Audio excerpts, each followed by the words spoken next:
একজন চিকিৎসক নিয়মিত প্রশিক্ষণ নেন, কারণ চিকিৎসা বিজ্ঞান প্রতিনিয়ত আপডেট হচ্ছে। একজন আইনজীবী নিয়মিত প্রশিক্ষণ নেন, কারণ যুক্তি ও আইনের কৌশল বদলাচ্ছে।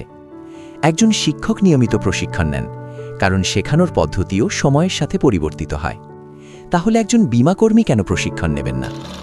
আগে মানুষ ইন্স্যুরেন্স নিত কারণ কেউ তাকে বলেছে, এজেন্ট বলেছে কিংবা পরিচিত কেউ বলেছে। সে মূলত দেখত প্রিমিয়াম কম কিনা। বেশিরভাগ সময় পুরো পলিসি না বুঝেই সাইন করত। কিন্তু এখন পরিস্থিতি বদলেছে। এখন মানুষ আগে নিজে গুগল করে, রিভিউ দেখে, একটা কোম্পানির সাথে আরেকটা কোম্পানি তুলনা করে। শুধু প্রিমিয়াম নয়, ক্লেম কত দ্রুত দেয়, সার্ভিস কেমন যাচাই করে। মানে আগে ইন্স্যুরেন্স ছিল একটা পণ্য, এখন ইন্স্যুরেন্স হচ্ছে একটি পরিকল্পনা, একটি নিরাপত্তা সিদ্ধান্ত। আগে আমরা পলিসি বিক্রি করতাম, এখন আমাদের বিশ্বাস বিক্রি করতে হয়। বাজার বদলাচ্ছে, ক্লায়েন্টের চিন্তাধারা বদলাচ্ছে। আপডেটেড না থাকলে পিছিয়ে পড়াই স্বাভাবিক। ওয়ারেন বাফেট বলেছেন, the more you learn, the more you earn.